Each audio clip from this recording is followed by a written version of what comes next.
todas, que bom tê-los aqui logo cedo. Vamos dar continuidade.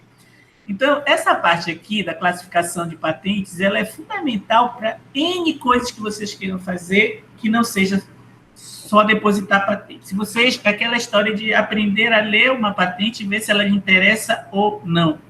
Então, eles têm alguns códigos que são internacionais. A estrutura normal de uma patente é isso aqui. Independente de que país for, normalmente é essa figura de rosto que você verifica. E essas codificações aqui, elas são internacionais, elas seguem o padrão internacional. Mesmo que você não tenha o conhecimento da língua, pela codificação você pode identificar, tá? E se você hoje tem a possibilidade de ter por exemplo, um programa que não seja não vou falar pirata, vou dizer segunda linha, que funcione normal, você pode ter a tradução dos textos em inglês, espanhol, francês, você programa seu computador e todas as vezes que entra numa outro idioma, você clica lá e ele traduz. Então, dá para ler praticamente tudo. Já no Google Patente, perfeito também. Então, quando você vê esse códigozinho aqui, o Código Internacional de Patente, o IPC, né? Porque um está em português, o outro está em inglês. Aí você verifica, isso aqui é o que dá a classificação internacional da patente, ou seja, a área de conhecimento. Para fazer isto aqui, gente, é preciso você ter acesso à classificação internacional e você vai fazer, é como se montasse um títulozinho, você vai encontrar isso aqui, por exemplo, está na área de catalisador, tá? Esse aqui é craqueamento. Esse aqui é craqueamento, hidrocarboneto e aromaticidade. Aí, ou seja, ele, no âmbito internacional, de pessoas que trabalham com patente, isso é muito importante. Então, o truque que eu aprendi com a minha amiga lá de Manaus, a Sônia, que é o seguinte, você está procurando, você está atrás de determinada informação, de patente especificamente. E aí, de repente, cai uma que você olha e diz, essa me interessa, né? Essa me interessa, eu gostaria muito de ter mais patentes dessas. Aí você pega, normalmente, o primeiro aqui, logo, esse primeiro códigozinho, e coloca lá, para fazer uma busca geralzona. E se você quiser, você pode utilizar os 3 códigos dentro da escala de especificidade. Então, tudo que tiver nesse campo, dentro desse escopo dessa patente, ele vai localizar. Vocês se lembram que a gente falou de família de patente? É exatamente isso. Sim. Você vai identificar uma família de patente, ou seja, as famílias que tem da Petrobras, mas que tem da Exxon, não sei das quantas, não sei das quantas, todas na mesma área. Então, isso facilita muito quando você tem essa informação aqui relacionada ao Código Internacional de Patente. Isso é como aquela composição da palavra-chave. Não sei se a menina informou para vocês, a Isaura, mas tem a busca randômica, né? Então, você coloca... eu aprendi assim lá na Federal, logo quando fizeram a automação da Federal, tal, eles deram um curso para a gente que eu aprendi até hoje, eu uso esse sistema, que é assim, você está procurando pulga, aí você bota pulga, você não acha, aí você, quem tem pulga é cachorro, então bota cachorro mais pulga, asterístico, tá? Porque aí a busca ela se torna mais específica, você não consegue achar pulga e cachorro, aí você acha um outro animal também que tenha pulga e coloca, tá? Ou seja, isso se chama busca randômica. É uma busca que ela não é de todo direcionada, mas também não é solta, né? E isso facilita muito. Então, esse sistema aqui seria também nessa lógica. Aqui você tem... Aqui, olha, esse código 51, que aparece sempre a classificação internacional. O código 54 é o título. O 57, o resumo. Então, pelo resumo, normalmente, quando você vai fazer busca em base de patente, nacional e internacional, eles pedem, ou você pega a classificação internacional, ou você pega o resumo ou o título. Por isso que tem esses 3 aqui. Entendeu? A classificação internacional é a que vai dar mais precisão para você. Porque ela vai em cima, como diria, ela é fechadinha, né? Uhum. Aí, inclusive, Sim, inclusive, Antônio, gente, vocês podem pegar esse código e jogar direto lá no Google Patents. Uhum. Vai aparecer tudo relacionado a esse tema. No vídeo lá do Suzuki, ele mostra, dentre as várias maneiras que você vai ter de pesquisar, uma dessas é ela. E eu gosto, é a que eu prefiro, porque você vai ter acesso a todas dessa família. Também. Depois que eu aprendi... aí depois você vai... Eu não fazia isso antes, né? Eu colocava nome, título, ou então palavras-chave. Mas com o código internacional, é muito mais inteligente, porque você vai puxando uma, puxando outra, e você vai afinilando de acordo com a classificação mais específica. E isso dá para fazer pelo Google Patents também. Porque para você chegar aqui, você tem que encontrar primeiro uma patente que lhe interesse. Isso. Aí o que é que você faz? Normalmente você vai fazer a busca pelo título ou pelo resumo. E aí você tem que pegar uma palavra-chave específica. E aí tem que dar sorte às vezes, né? Porque, ai meu Deus, mas que é isso mesmo, tal, não sei o quê. E hoje em dia é muito fácil você conseguir, porque as bases de patente, elas fazem a conversão, né? Ou você usa o Google Patente, o Google o Translate, para pegar um termo e passar para o inglês, basicamente, que a maioria das bases faz busca em inglês, tá? Aqui, e aí ele vai localizar, por exemplo, se você vai botar catalisador, essa patente vai ser localizada, craqueamento também, catalítico também, fluido também, produção também, são palavras que vai aparecer no título. E aí você vai verificar, no resumo aqui, no resumo. Mas também tem coisas aqui, olha, que não tem no título, mas tem no resumo. Olha, hidrocarboneto de baixa aromaticidade. Aqui tem aqui, menos elementos químicos dopante. Aqui não tem dopante, mas tem aqui. Se você colocar dopante no título, não vai aparecer. Se você colocar dopante no resumo, vai aparecer. A sílica alumina também não aparece. Se você colocar no resumo, vai aparecer. Se você colocar no título, não vai aparecer, porque não aparece.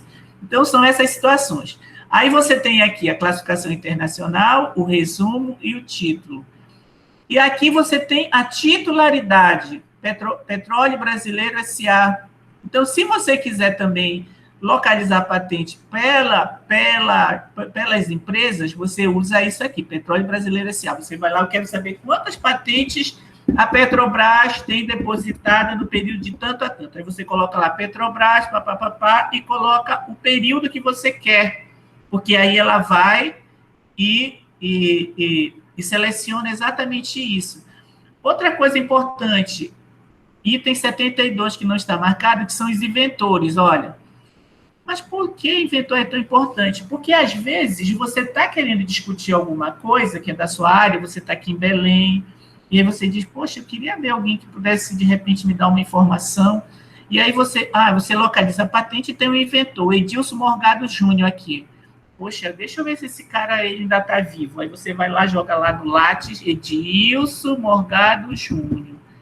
Poxa, não aparece. Né? Eu acho que ele não está vivo, não. Aí abre o LinkedIn, bota lá no LinkedIn, Edilson Morgado Júnior. Aí o Edilson Morgado Júnior aparece. Aí você vai lá, abre lá uma mensagem, manda para ele uma mensagem. Edilson, eu sou fulano de tal, estou trabalhando com isso aqui, gostaria de trocar uma ideia com você. Aí, se ele for receptivo, ele vai responder para você. Ou então você pode fazer até um levantamento, né, da concentração de conhecimento a partir dos inventores, essas coisas, que também vai verificar se ele não é vinculado a uma universidade, se ele é vinculado à Petrobras, sabe? Tudo isso dá para verificar.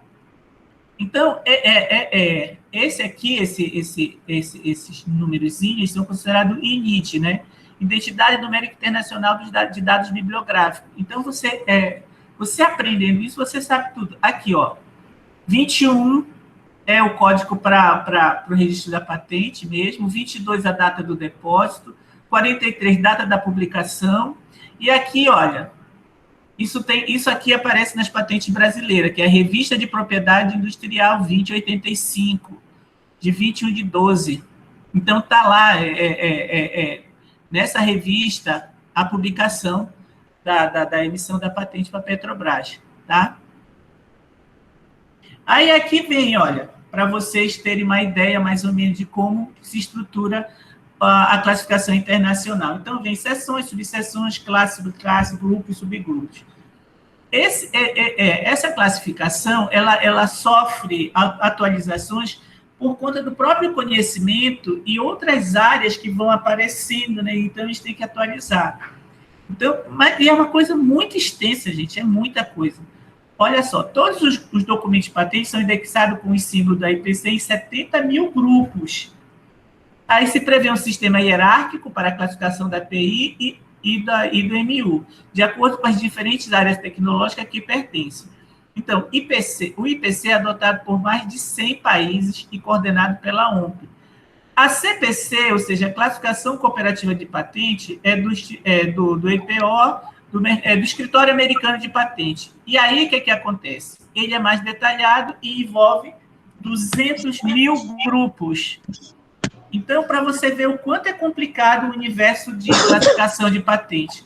Então, você pode pegar uma classificação, às vezes fazer uma chave usando seção, subseção, classe, subclasse, grupo, subgrupos. Eu vou utilizar tudo isso necessariamente. Não sei se vocês já viram, quem fez Lattes, normalmente, quando você clica, área do conhecimento, aí você clica lá. Setor que atende, aí tem vários setores, aí você escolhe aquele que mais se adequa à sua área. É mais ou menos isso também aqui, essa questão de subseção, classe, subclasse, grupo, subgrupos. Sendo que seção é uma coisa mais geral, bem geralzona, as subseções ele vai afunilando, classe também, subclasse também, grupo também, até que subgrupos. Fica bem pequenininho, né? Ou seja, é como se você vai aumentando a lupa e vendo mais. Aí vem aqui, olha, classificação a cada seção, tá? Tem o título e uma letra com o código específico. Seção A, necessidades humanas. Seção B, operações de processo de transporte.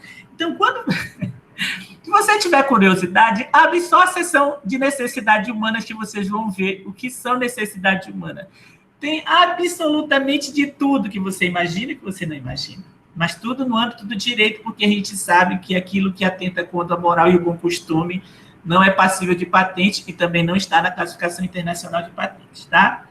Então, você tem operações de processo, química, metalurgia, têxtil, papel, construções fixas, engenharia mecânica, iluminação, aquecimento, arma, explosão, física, eletricidade, e tem essa indefectível seção Y, que seriam para tecnologias que eles chamam transversais ou novas tecnologias também, que são assuntos técnicos que eles falam que são abrangidos por antigas coleções que, de uma certa forma, já saíram, às vezes, assim, aparentemente teriam superada, mas também entram classificações que eles não conseguem estabelecer nesse determinado momento, especificar. Então, eles vão para essa também, porque é uma marcação geral de novos desenvolvimentos tecnológicos, marcação geral de tecnologia transversais, que abrange várias seções do IPC. Então, você verifica que, no caso, para o pessoal do direito, seria, por exemplo, que a gente chama aquelas classificações da lei que você não consegue enquadrar, que eu vou me lembrar, depois eu falo para vocês, me fugiu agora. Ai. Então, vem aqui, ó, classe, subclasse, grupo principal, subgrupo, grupo. Aí ele vai pegar aqui, olha, A43 é a classe principal, calçado. A subclasse é parte de calçado. Aí, nessa parte de calçado, N coisas. O grupo principal, solas. Aí tem vários, sola de madeira, sola de couro, sola de ceguinho, sola disso. Subgrupo, A43B 13/02, ou seja, já especificando cada vez mais. E você vai verificar muita coisa aqui. Então, diz assim, então, poxa, eu vou começar a ter uma visão mais geral disso daqui, eu vou começar a gravar. Não adianta, você não vai conseguir gravar, porque é muita coisa. Quer dizer, não adianta não, porque eu sou incapaz, né, de fazer isso, mas sei que tem pessoas que são capazes. Tá? Aí tem caracterização do material e subgrupo, matéria plástica, borracha, fibra vulcanizada. Aí você tem o calçado, parte de calçado, quando você vai fazer a busca, você pode fazer A43, por exemplo. Então, ele vai te dar todo tipo de calçado. Só que dentro desse calçado aqui, você pode achar uma classificação que, por exemplo, enquadre como calçado feminino, tá? E aí você já vai facilitar se você está interessado em calçado feminino. Se você tiver calçado masculino também, porque se você coloca só calçado, vem absolutamente tudo, né? Então, essa que é a grande perspectiva da classificação internacional. É você começar a compreender a estrutura para, na hora que você vai fazer a prospecção, você já tenha a noção de mais ou menos como usar esse sistema. Aí vem aqui o spiceNetlar.com, tá? Aí ele mostra aqui como você vai fazer as buscas, a estruturação de busca aqui, ó, tá? Aí você tem toda aqui as traduçõezinhas que permite, o documento e tudo mais, e você vem fazer a busca aqui. E é o mesmo sistema, basicamente, do INPI, tá? Então, você tem aqui, olha, você bota a busca aqui em cima, e aí você localiza isso aqui. Aí, o que ela está marcando aqui? Ela está marcando exatamente aquilo que nós falamos para vocês. Ah, essa patente me interessa, então ela vai pegar F41, que é a classificação geral dessa patente. E aí, o que acontece? Se você verificar aqui, olha, aqui embaixo, tá vendo? Aqui ele está dizendo que esse texto aqui vai ser traduzido a partir de uma publicação em búlgaro, né, da Bulgária. Então, o sistema ele é muito colaborativo. Você vai verificar aqui, ó, aqui em cima, que você está na página 2 de 11. Então, quando você gera tudo isso, você pode marcar. A página aparece tudo aberta, e você vai olhando e você vai marcando as patentes que lhe interessam. Aí você já filtra. E é bem interessante isso. Vocês vão fazer uma disciplina comigo só sobre isso. Aqui, ó, o Patente Score da WIPO. E essa é uma base interessante para vocês fazer, porque é uma base que foca no PCP, ou seja, naqueles depósitos feitos em diferentes países a partir do PCP. Então, você usa o Patente Score para fazer as buscas também. E aí você usa também a busca geral aqui, que aí ele vai gerar tudo que, de uma certa forma, tem naquela temática específica que você colocou. E se, no que você passa a vista, você encontra aquela que lhe interessa, você faz como você fez da União Europeia. Você vai lá e marca e abre a patente para verificar realmente. Aí tem o DELE. Aí ela joga o DELE aqui para os periódicos, porque através, como eu falei para você, da base CAPES, você pode acessar o DELE. Porque se você for pelo sistema direto, você não consegue, mas usando a base dos periódicos normalmente você tem que usar o seu e-mail institucional, tá? Porque aí ele vai verificar que a UFOPA ela é cadastrada junto à CAPES, enquanto universidade, e aí você vai ter acesso, tá? Então, aqui você verifica, olha, a possibilidade que ele mostra aqui, de você fazer várias buscas aí no Google, no PublicMed, mas também você tem uma base para fazer busca de patente. E aqui ele mostra a mesma estrutura de busca, tá? Em relacionado. Então, ele faz aquela busca do tipo randômica, que você vai colocando, fazendo a composição do termo, como eu falei para vocês. Pega uma palavra, soma, bota o asterisco, entre aquela coisa toda. Tá? Que vocês fizeram, provavelmente devem ter feito com as aulas, que essa parte está na parte de introdução e da metodologia dada pelas aulas, tá? Aqui você já tem uma outra base que é bem específica. Sabe aquela situação que nós falamos ontem para vocês, relacionada a uma patente robusta? É porque, por exemplo, no caso de vocês fazerem uma busca numa base pública, ela vai envolver todos os tipos de patentes, absolutamente todos. Já, por exemplo, nesse sistema de busca aqui, porque aqui, olha, é o prefixo de química, né? E spider. Spider é aranha, né? Spider. Mas é uma relação de busca aqui. E aí, aqui você tem vários elementos de compostos químicos, entendeu? É uma base para elementos químicos. Ou seja, você, por exemplo, a Cariane, que fez uma patente baseada no princípio ativo e ela tem o perfil químico do produto dela, ela pode jogar esse perfil aqui e fazer uma busca para verificar quantas invenções tem com aquele princípio que esteja utilizando o mesmo princípio químico dela, por exemplo. E aí ela faz essa busca e localiza aqui, tá? Então, você verifica que tem várias possibilidades. Normalmente, essas bases, olha, do Patent Lens aqui também. Tem outro bem aqui, que eu não tinha prestado atenção. O Patent Lens também, ele faz buscas também, mas ele é muito parecido com os outros. Não tem uma especificidade, assim, direta. Você tem que estabelecer essa especificidade. Mas tem base de dados direta. Aqui, olha... Aqui você gera aqueles mapas, tá?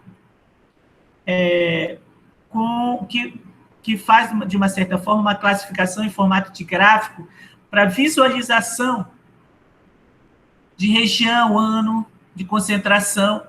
E aí o detalhe é interessante que você tem que saber ler os gráficos, tá? Então, você faz uma busca de uma base de patente, vai verificar, olha aqui, ó, ele tá se baseando nesse aqui, olha, tá? Nessa patente aqui da Samsung, tá? E aí ele fez uma busca, então ele identificou algo em torno de 60 milhões de patentes. Dentro dessa busca, gerou essa nuvem aqui de palavras, tá?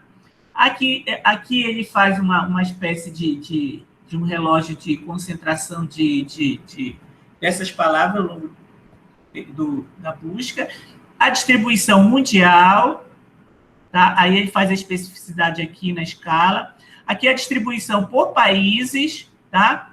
Distribuição por ano, aqui eu ainda não entendi bem, mas eu acho que é por ano também, distribuição por ano, são vários tipos de distribuição, tal, de escala. E aqui, essa daqui que é bem interessante, que se você... Eu não vou clicar, mas se você clicar, ela abre, e são as conexões, ou seja, são... como é que eu diria para vocês? São grupos que estão trabalhando, as patentes que são geradas.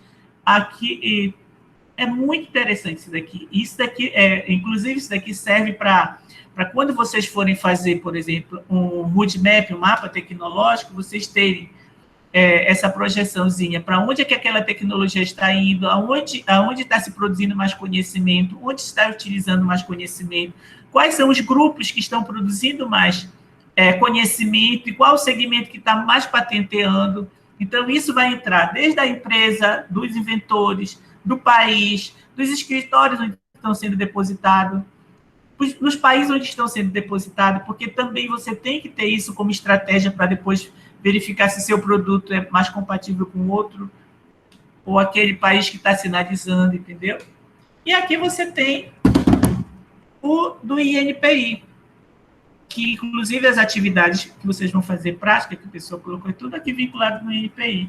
Então, você pode ter, se você já tem o número do pedido, depois você coloca aqui, e aí você já vai direto. Se você não tem, você pode colocar por país de prioridade e mais a questão do número de depósito PCT, também você vai. Mas aqui você tem, olha, possibilidade de localizar por data.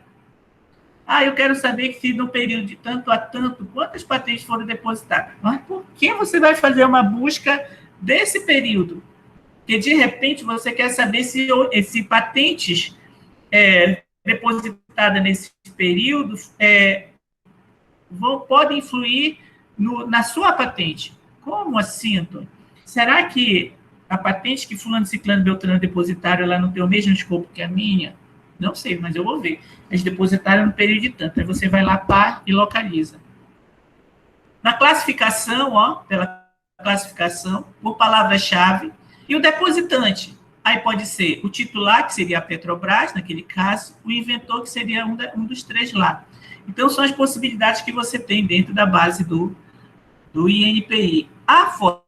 Fora isto, se vocês forem ver no material que foi disponibilizado para vocês, tem várias apresentaçõezinhas em PowerPoint lá, para mostrar para vocês como faz as buscas no Patinlat, da União Europeia, e eu acho que tem um outro lá que eu não me lembro agora também.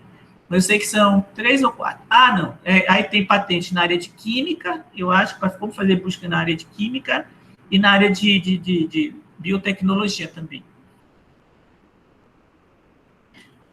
Por que usar informações de patente? Aí vem, olha, evitar infringir direitos de terceiro, conhecer potenciais alternativa técnica, potenciais rotas para aperfeiçoamento em produtos e processos existentes, levantamento tecnológico em nível mundial por empresa, inventor e assunto, tendência de mercado e previsão de novos produtos. O que acontece? Na transição do século XX para o século XXI, tem um pesquisador que, hoje em dia, ele se tornou um astro da televisão, que ele tem um programa, que é o Macu. Eu esqueci o primeiro nome dele, mas o segundo nome dele é Macu. Ele fez um livro que ele entrevistou vários pesquisadores para verificar quais seriam as tecnologias potenciais para o século XXI e qual era a perspectiva de entrada no mercado. Então, ele pegou ele fez um mapeamento das pessoas mais importantes naquelas áreas de conhecimento, entrevistou elas. E aí fez um livro. E hoje ele trabalha com essas informações o tempo todo, porque ele vai conhecer o protótipo dessas invenções, ele mostra para você, ele discute algumas coisas de tecnologia. Então, quando você faz uma busca numa base de dados para verificar produção de conhecimento, ou seja, teorias, você quer conhecer mais ou menos qual é o estado da arte. Qual é o estado da arte? Quando você vai para uma base de patente, você já não quer mais ver o estado da arte. Você quer ver como aquele conhecimento está sendo aplicado para gerar um produto, um processo, um serviço. Ou seja, é aquela história do nível de maturidade tecnológica, né? Então, se você encontra só publicações teóricas, está faltando ainda muita coisa para esse produto chegar no mercado. Mas se você já encontra protótipos, ótimo, olha, entendeu? Aí você vê, isso pode ser uma perspectiva de avaliação do seu trabalho, entende? E até identificar se não tem já, como diria ele, infringir direitos, né? Se já não tem alguém fazendo aquilo, de repente você pode, ao invés de pesquisar você pode pesquisar na melhoria ou seja, você identifica que já tem, e a partir da linha teórica que você está estabelecendo, você criar possibilidade de melhoria. Então, chamando a atenção de vocês, na nossa área de conhecimento, que seria... quando eu falo da nossa área de conhecimento, é porque eu sou da área das ciências sociais aplicadas. E a propriedade industrial, a transferência de tecnologia, a propriedade intelectual, é a área de ciências sociais aplicadas. Normalmente, nessa área, a gente trabalha muito com situações de estudo de caso. Seria isso, você identifica uma determinada situação, contextualiza ela e normalmente busca uma resposta. Ou seja, são situações práticas, sabe? Não é questão de você desenvolver uma teoria sobre. Na verdade, você usa a teoria para dar uma resposta prática. Então, chamar a atenção de vocês, quem for trabalhar com cenário de patente, não vale a pena se você analisar somente, por exemplo, a base de patente do INPI, porque você não vai conseguir ver, por exemplo, o nível de internacionalização das patentes brasileiras. Você pode até identificar o índice de internacionalização de patentes estrangeiras, mas brasileira não. Por quê? Porque você não saiu do escopo nacional. Então, por isso que normalmente você tem que trabalhar pelo menos com 3 bases de patente. A da União Europeia, a americana e a latino-americana. Porque esses são 3 cenários, né? Mas aí, hoje, por exemplo, você tem a patente japonesa também, que poderia entrar num outro cenário. E outro elemento importante, quando a gente discute as patentes triáticas, né? O que acontece? Eles sempre usam 3 escritórios prioritários para... Não que seja... só pode ser esses 3 patentes triáticas? Não, elas podem ter... Mas esses 3 escritórios, eles representam os 3 mercados do mundo, maiores mercados do mundo para tecnologia. Japão, União Europeia e Estados Unidos. Então, se você, de repente, quer sinalizar para fazer uma pesquisa em base de patente, basicamente você teria que utilizar, no mínimo, essas 3 bases. E aí nós vamos entrar especificamente no documento da patente. Quando ele fala de documento de patente, ele não fala só da patente concedida, ele fala, inclusive, da patente que foi publicada e depois foi rejeitada. Porque esse conhecimento, ele também serve como fim de informação, porque, de repente, uma das formas de você evitar que a sua patente não seja concedida é compreender por que a patente do outro não foi concedida. Ah, não foi concedida por causa disso aqui. Porque aí você vai ver o despacho, viu? Você clica lá e tem o despachozinho. E aí esse despacho, normalmente, é que diz que você tem que emendar, que você tem que fazer isso, ou o sujeito diz, ó, isso não dá. Isso é importante, né? Então, você tem aqui, ó, a classificação internacional e os principais fatores de limitação da precisão. Olha só. Por que ele fala principal fator de limitação da precisão? Também porque o sistema, quando você diz um prazo de 18 meses de sigilo, gente, é uma forma estratégica também de fazer com que o depositante ele use esses 18 meses para tentar negociar a patente dele também. Porque ele pode negociar essa patente antes dela ser concedida. Então, se ele, por exemplo, ele tem 18 meses de sigilo, ou seja, já está protegida, está lá no cofre, e aí ele vai negociar, ele vai atrás de alguém para vender, vai estabelecer melhorias, vai fazer os modelos, vai fazer as simulações. Aí, de repente, em um ano ele consegue fazer uma parceria. Poxa, e aí o que ele faz? Ele pede uma antecipação da publicação. Ele paga uma tarifa e antecipa a publicação. Então, esse é o fator de limitação de precisão que eles falam, porque é o tempo que ficaria aquele conhecimento congelado. Então, pode ser que depois de 18 meses ele já não tenha tanta atualidade assim, né? Mas aí também ainda é importante. Ele fala, na maioria dos países posteriormente depositado ao pedido de patente, corre um prazo de 18 meses, após o qual o mesmo é publicado na forma de um documento de patente. Quando ele é publicado, ele tem a codificação lá, não significa que já está concedida, ele foi publicado. Por que ele é publicado? Ele é publicado para que pessoas que têm interesse na área possam fazer as oposições, porque quando é publicado na revista ou no periódico que cada escritório defina como oficial, eu, por exemplo, tomo conhecimento de uma patente que eu tenha igual, tudo mais, eu posso ir lá e fazer uma oposição, entendeu? Dizer, olha, essa patente está no escopo da minha, entende? E por isso que ele é publicado, para que as pessoas possam, dos setores interessados, possam se manifestar sobre. Se ninguém se manifesta e ela cumpre todos os seus requisitos, aí sim ela vai ser concedida, tá? E aí tem a história do Henry Suzuki, que ele mostrou para a gente, por exemplo, que a crítica, né, sobre essa questão do depósito da patente e da concessão da patente. Por quê? Porque é um aspecto totalmente técnico, não é uma coisa que, isso daqui pode ser uma patente porque eu acho... Não acha nada. O que é que diz que é uma patente? É isso. Então, é um rolzinho lá técnico. Eu analiso se tem todos esses elementos, eu concedo a patente.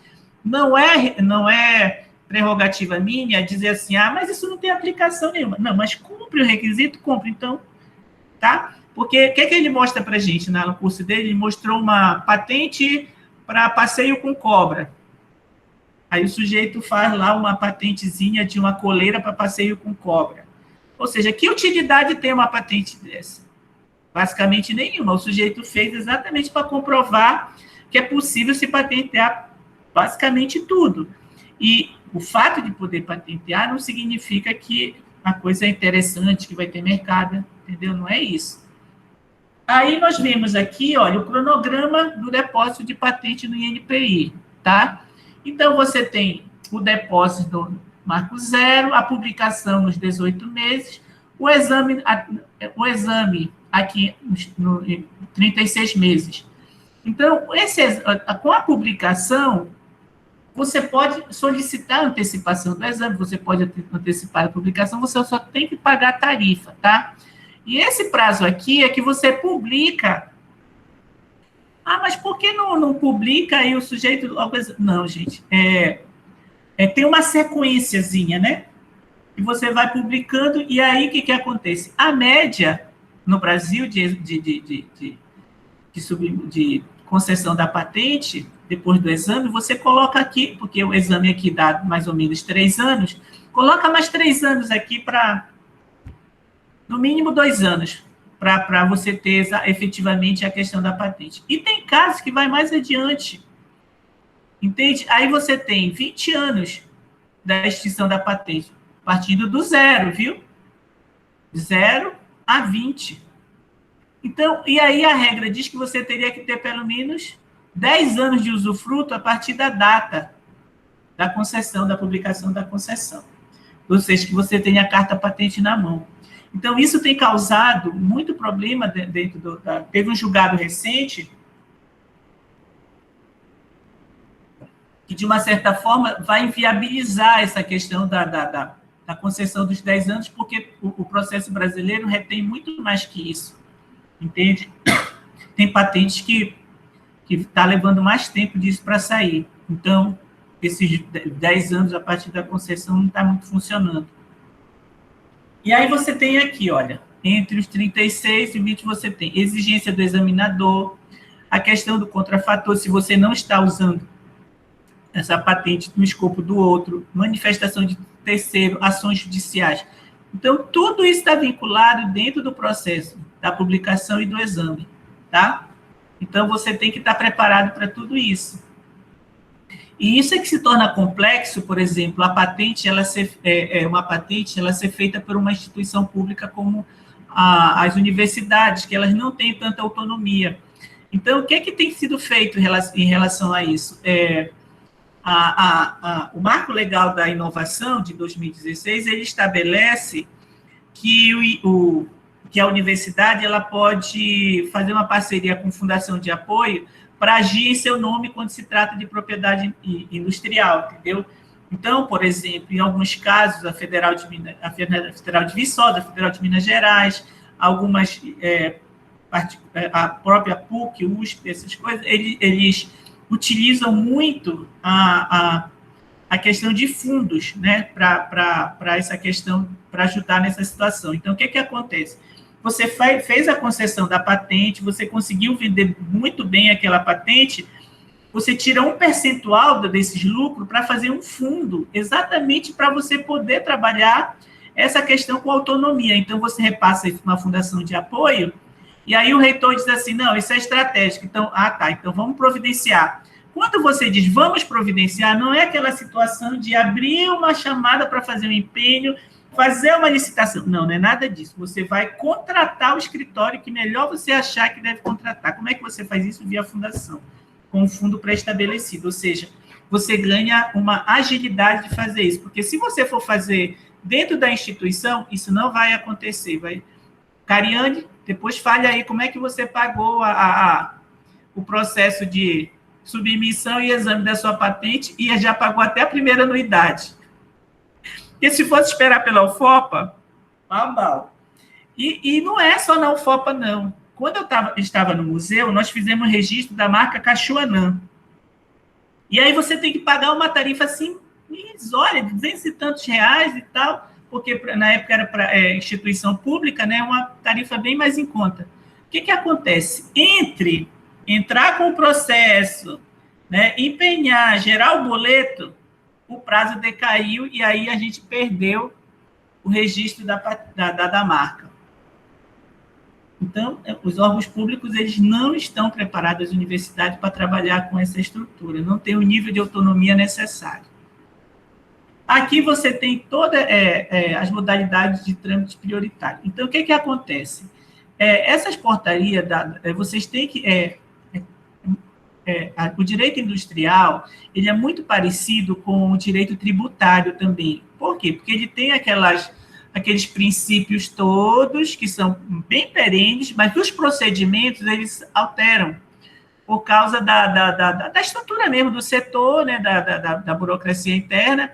Então, de repente, ele pode ser agilizado ou ele pode ser um pouquinho mais demorado. Então, eles vão fazendo essa regulamentação periodicamente. Então, o tempo todo você tem que estar de olho nessas portarias e principalmente nas instruções normativas, Então, essa portaria 2247 de 2020, ela disciplina o trâmite prioritário de processo de patente no âmbito da diretoria de patente, né? A instrução normativa, olha, estabelece os procedimentos administrativos relativos à avaliação dos requerimentos de trâmite prioritário do processo de patente. E ainda tem o guia do usuário, que traz orientação para requerimento, trâmite prioritário de processo de proteção de direito relativo à propriedade industrial, mediante concessão de patente. Então, isso aqui é só um exemplo de quem vai atuar dentro, tem que estar muito atento com isso, tá? Aqui você tem, mais ou menos, códigos de serviço, tá?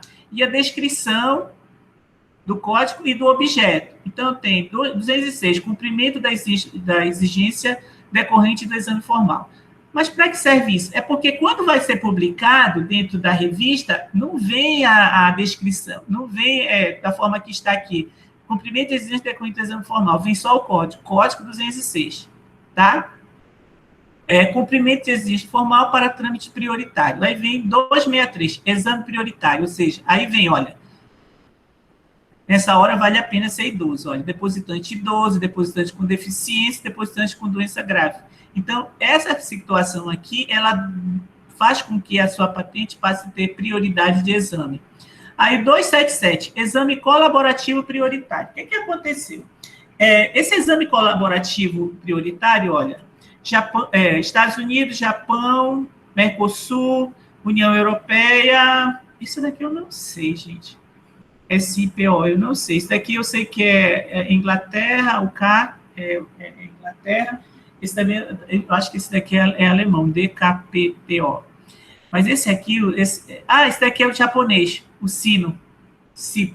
O japonês, PPHC.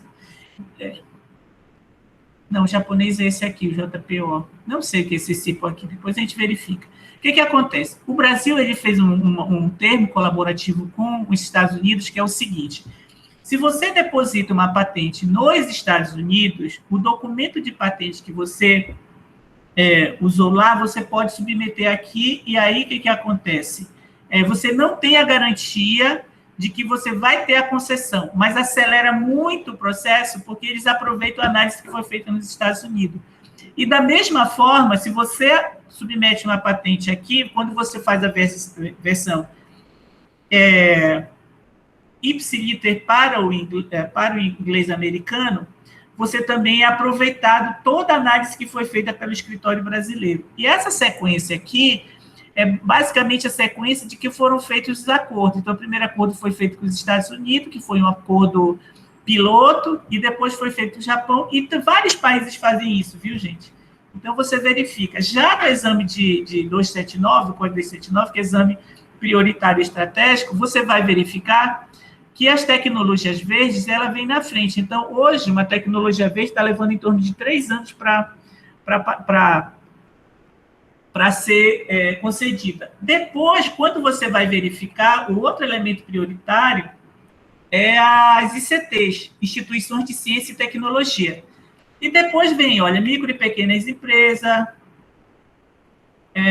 microempresário e empresa de propósito, né, EPP, empresa, acho que é individual. Aí vem tecnologia para tratamento de direito de saúde, depositante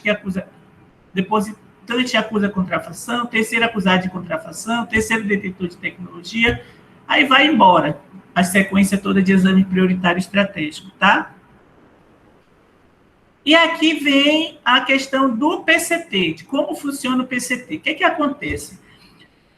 Quando você faz o depósito de prioridade no país zero, você tem 12 meses para entrar com a solicitação do PCT. Na questão do depósito do PCT, o que você faz? Você indica quais são os países que naquele momento você tem prioridade para fazer o depósito. E aí você analisa economicamente isso, no sentido de custo do mercado, se você já tem possíveis parceiros, se você já visualiza possíveis parceiros. E aí a situação ela é a mesma aqui no Brasil, olha. Você tem aqui o depósito do pedido do PCT, aqui você tem um relatório de busca internacional e parecer técnico, aqui você tem os 18 meses a publicação internacional. Você tem, aos 22 meses, a opção de depósito de requerimento de exame preliminar, ou seja, de antecipar o exame. Você não esquece que a publicação ela não é, como diria, o aspecto prioritário da concessão. Ela a partir vai ficar aqui 18 meses, né? Vai ficar 18 meses em sigilo. Depositou, vai ficar 18 meses. Então, você pode antecipar aqui, você pode aqui também solicitar um relatório preliminar internacional sobre patenteabilidade.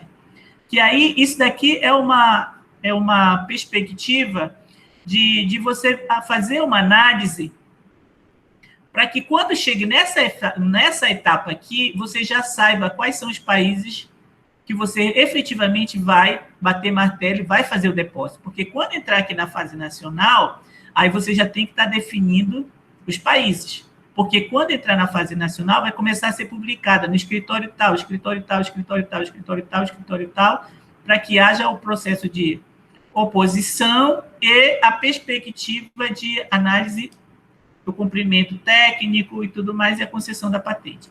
Então, o que se recomenda é que se você já tem um parceiro, por exemplo, que está interessado, aí você pede um requerimento de exame preliminar internacional, para mostrar para ele uma perspectiva da viabilidade, tá? Aqui, você faz essa situação também para você mesmo, para terceiro, para poder estabelecer o cenário do quanto você vai gastar em relação à entrada da fase nacional. Isso tem um custo, e isso tem um custo, por exemplo, isso tem um custo X, isso tem um custo X+. Então, às vezes, é mais viável você fazer essa análise aqui do relatório preliminar, fazer essa, que é opcional, não é obrigatório, para depois você tomar as decisões em relação porque aos 30 meses você tem que fazer a solicitação específica para entrada em fase nacional. Então, você vai definir a partir desse relatório aqui. Aí tem todo aqui o detalhamento, tá vendo? O esquema está aqui, o detalhamento está aqui, ó. Procedimento, definição, pedido local, depósito PCT, relatório de pesquisa opcional, publicação internacional, pedido de pesquisa internacional suplementar, depósito de pedido de exame suplementar, facultatório. Aí tem especificando tudinho, relatório preliminar, relatório de pesquisa e a fase de entrada na fase nacional, ou seja, aí ele fala, olha, expressão da intenção e tomada de medida em vista da concessão em vários países. Então, o que acontece? Porque quando você pede essa concessão em vários países, normalmente você vai ter que ter um escritório de patente, ou seja, um escritório advocatício, um representante local. E se eu contar para vocês, por exemplo, quando eu entrei em 2003 no museu, entrei lá no NIT do museu, o museu ele estava começando a depositar suas patentes, né? E aí ele fez uma consulta de acompanhamento nacional, no escritório nacional para fazer esse acompanhamento. Então, você paga uma taxa para ele, e aí ele faz um acompanhamento. Na época, a tarifa seria em torno de um salário mínimo e meio por ano, distribuído em 12 meses. Então, você poderia pagar de uma vez só, com desconto, ou então pagar em partes, que corresponderia exatamente a um salário mínimo e meio. Isso em 2003. Uma patentezinha lá que não tinha lá muita complexidade. Aí você imagina isso no campo internacional, o custo de tradução, de acompanhamento, o despacho, coisas todas, uma tabelinha bem interessante, né? Aí tem valor de patente, tem tudo isso. Dá um exemplo para vocês, né? É como se fosse uma questão de gestão, né? Então, por exemplo, você vai colocar um projeto na FADESP, né? Que é uma fundação já mais consolidada no norte. Eu acho que é a mais consolidada, tem a Fundação Amazônia também, lá do Manaus, que também é bem interessante. Mas a FADESP, ela já trabalha com muitos projetos, Petrobras e tudo mais. Então, o que acontece? Você submete o projeto para ela, vai captar o recurso, e aí ela vai verificar qual é o montante que você vai arrecadar, né, para gerenciar. Aí ela faz a avaliação do custo operacional que ela vai ter para acompanhar aquilo. O que é o acompanhamento? Fazer os pagamentos, fazer as prestações de conta, acompanhar, fazer a aplicação do recurso para que ele não fique fixo, porque se você traz esse recurso para dentro da instituição, ou seja, 5 milhões, você tem 3 anos para gastar esses 5 milhões, o que vai acontecer? Você vai colocar numa conta única do Tesouro e ele não vai gerar juros para a instituição. Como ele vai estar na conta do Tesouro, o Tesouro vai poder aplicar. O Tesouro é a União, viu, gente? Então, o Tesouro ele vai manter os 5 milhões lá e vai aplicar. Ele, como é virtual, né? Então, ele vai aplicar e vai ficar com esses juros. Se você coloca na fundação, esse juro ele pode se reverter para vocês. Mas a fundação ela vai dizer o seguinte, olha, esses 5 milhões vão ser passados de forma direta, uma parcela, então a gente vai cobrar 15% sobre esse valor como taxa de administração. Aí você vai fazer os cálculos lá de 5 milhões, vai dar uns 700 e tantos mil reais, 750 mil reais, por aí mais ou menos, tá? Mas por mim, eu acho que dá uns 600 mil reais, por aí. Então, é um valor considerável. Aí, se você diz, não, vai ser em 3 parcelas. Ah, tá, então, cada vez que vir chegar a parcela, eu vou tirar meus 15%. Então, por quê? Porque ela faz uma análise de risco lá, e aí ela diz, olha, isso está acima disso, tal, então a margem de risco é tal, mais tal, dá um documentozinho. E aí estabelece esse valor. E a mesma coisa os escritórios vão fazer também em relação à questão do mercado da patente, do possível valor dessa patente. Porque quando você faz um depósito internacional, uma das regras que está presente hoje na avaliação de você submeter para um PCT é a viabilidade técnica e econômica do invento. E principalmente se você já tem uma parceria para usar essa patente. Isso é fundamental. Se você tiver isso, siga em frente. Aqui nós temos a questão dos custos, tá? Isso só é o custo nacional, viu? Então, você verifica aqui com o valor com desconto, olha, para as instituições públicas e microempresa e tudo mais, aí você vê aqui, olha, pedido nacional de invenção, valor, né? O valor normal seria 175, mas com o desconto para instituições públicas, pequena e microempresa, sai por 70. Publicação antecipada de petição, aquela situação que eu falei para você, que pode antecipar. Você pode solicitar e pagar R$ 175, mas o valor com desconto é 70. Pedido de exame, tá? Dispensando de petição. Aí vem até 10 reivindicações. Essas até 10 reivindicações são aquelas prioridades que você coloca no corpo da patente, tá? Então, você tem lá, olha, 590, mais com desconto, aí vem acima de 10 reivindicação, aí ele tem uma fórmulazinha aqui, tá? Somar um valor adicional de R$100 por reivindicação da 11ª à 15ª. R$200 por aí vai. E aí tem o desconto também, tá?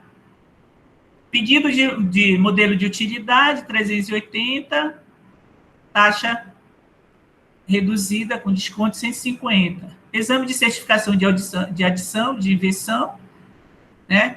Aqui na taxa normal 190, aqui 76. Mas vamos falar aqui na questão do pedido nacional de invenção. Você tem R$70. O que acontece? Se você vai fazer uma boa publicação mesmo, num periódico poderoso, normalmente você vai gastar no mínimo uns R$5.000. No mínimo, R$5.000. Para fazer uma patente, você gasta R$70, uma patente nacional. Uma patente internacional, vamos dizer lá que você vai gastar uns $2.000. Hoje daria uns R$10.000 por aí, mais ou menos. Mas é uma patente internacional. Uma patente nos Estados Unidos, alguma coisa assim. E aí, que eu estou falando isso? Muitos pesquisadores, professores pesquisadores, estão optando por fazer patentes que, às vezes, não têm aquela viabilidade social e econômica, mas tem a questão do usufruto do fato de ter um depósito de patente e saber que vai levar mais de 4 anos para que essa patente seja analisada. E, enquanto isso, ele vai ficar com essa patente lá no seu Lattes, esse depósito de patente lá no seu Lattes. Então, isso vai render para ele alguns pontos dentro de processos de seleção de projeto e algumas coisas. E vamos entrar na parte do pedido de patente, tá? Aqui você tem a Lei de Propriedade Industrial, de 14 de maio de 96, e aí coloca, o objeto da Lei da Propriedade Industrial encontra-se na Constituição, que é o artigo 5º, inciso 20. 29, que estabelece o direito à propriedade industrial mediante privilégio temporário concedido pelo Estado. E aí tem, olha, a lei assegurará aos seus autores de inventos industriais privilégio temporário para sua utilização, tendo em vista o interesse nacional, né? Aí você verifica aí a questão do interesse social e desenvolvimento tecnológico e econômico do país. Aí tem a instrução normativa que dispõe sobre a aplicação da Lei de Propriedade Industrial, que é a 30 de 2013 e a 31 de 2013. Aí vem, olha, quem pode fazer o pedido? O inventor ou criador, que é a pessoa física que encontrou uma solução nova para um problema, mediante o ato criativo e não por simples dedução lógica. O depositante, que é o requerente do pedido da patente de invenção ou de modelo de utilidade. O titular, que é o proprietário da invenção do modelo de utilidade. Ou seja, isto é, aquele que, em nome do qual a patente é concedida e possui o direito de excluir terceiro de sua exploração. Por exemplo, o depositante, ele pode ser um procurador que age em nome do titular, que pode ser o inventor ou criador, ou um terceiro para quem você repassou. A lei de inovação, nessa nova versão de 2016, na atualização, ela prevê que você possa estabelecer parceria de pesquisa com uma empresa, enquanto funcionário público, professor pesquisador, técnico, e aí a empresa investe nesse processo e ela vai ter o privilégio de explorar. Ou seja, ela pode se tornar o titular. A universidade ela pode transferir a titularidade para eles, estabelecendo um percentual de ganho. Então, a universidade falou, tá aqui, ó, o evento está pronto, agora toma que o filho é teu e a gente só vai acompanhar as melhorias técnicas, a parte de depósito, acompanhamento da patente, oposição, modelo, essas coisas, tu resolve. Quando estiver entrando no mercado, tu me apresenta a auditoria aí e me dá meu percentual. Ou seja, e vamos nós trabalhar em outras coisas. Ou seja, você não tem essa preocupação com essa gestão. Então, a lei, ela privilegia essa relação universidade-empresa, né? Essa perspectiva de fazer com que a patente ela se torne efetivamente significativa para o mercado. Aí vem, olha, o artigo 19, ele lista todos os elementos essenciais que tem que ter a patente. Primeiro, o requerimento. Segundo, o relatório descritivo. Terceiro, as reivindicações. Quarto, o desenho, se for o caso. Um resumo. O comprovante de pagamento e da retribuição relativa ao depósito. Ou seja, depois de você ter feito tudo isso, você vai gerar um boleto, né? Normalmente é uma GRU. E aí você vai fazer o pagamento e aí submeter o depósito, que pode ser online ou em papel. Tá?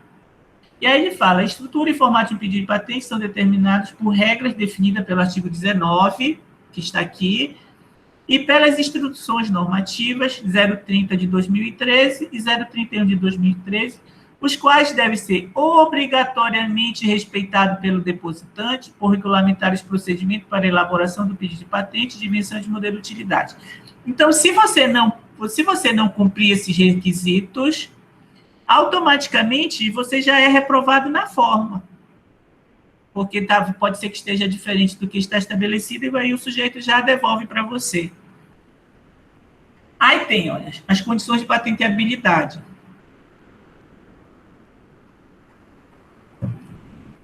E aí esses são os requisitos para cumprimento que dependem da concessão ou da manutenção da patente. Os formais. Então, dizem respeito ao modo pelo qual a invenção é submetida à análise do poder concedente, e que cumprir aquela estrutura. Substantivo, quando dizem respeito à invenção em si mesma. Ou seja, esse aspecto formal, se cumpriu todos os requisitos. Os substantivos é aqueles que dizem respeito à questão da novidade e da inventabilidade. Sabe? Se tem realmente um aspecto criativo, se não é óbvio, como estava lá na aula de ontem, ou seja, se não é uma coisa óbvia. Tá?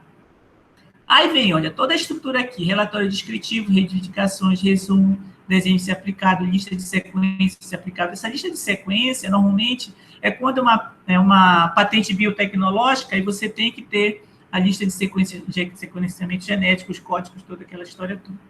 Tá? O requerimento, formulário de depósito, deve conter os dados do pedido do titular. E aí tem a guia de recolhimento, tá? Aí vem toda aqui a estruturaçãozinha da instrução, já detalhando para vocês margens, resumo e tudo mais, as páginazinhas todas numeradas, tá? Tudo bonitinho. Aí vem a estruturazinha, olha, título. Aí vem, seguir a sugerida pelas instruções normativas vigentes, exceto quando for necessário para sua alteração para facilitar a compreensão. Ou seja, se você deve seguir tudo isso aqui.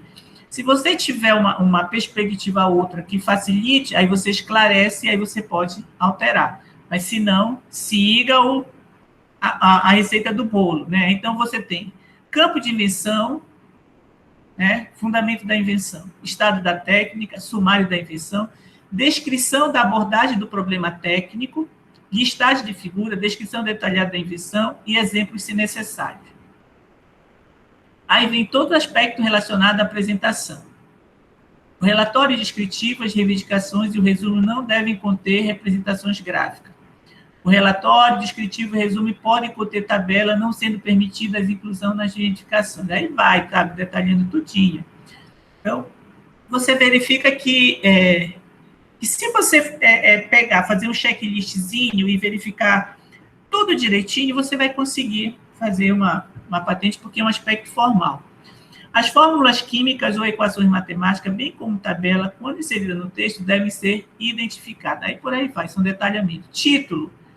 O título deve ser conciso, claro, preciso, identificando o objeto do pedido, sem expressões ou palavras irrelevantes ou desnecessárias.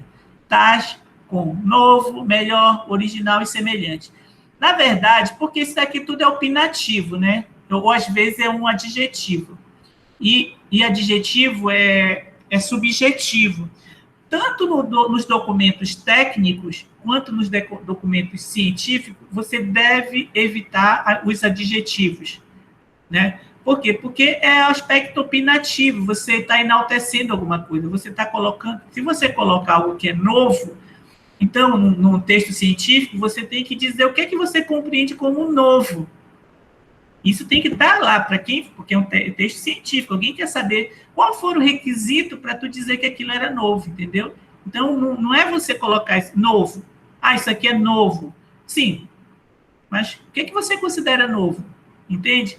Ou seja, não é um termo solto, não é um conceito solto, você tem sempre que esclarecer.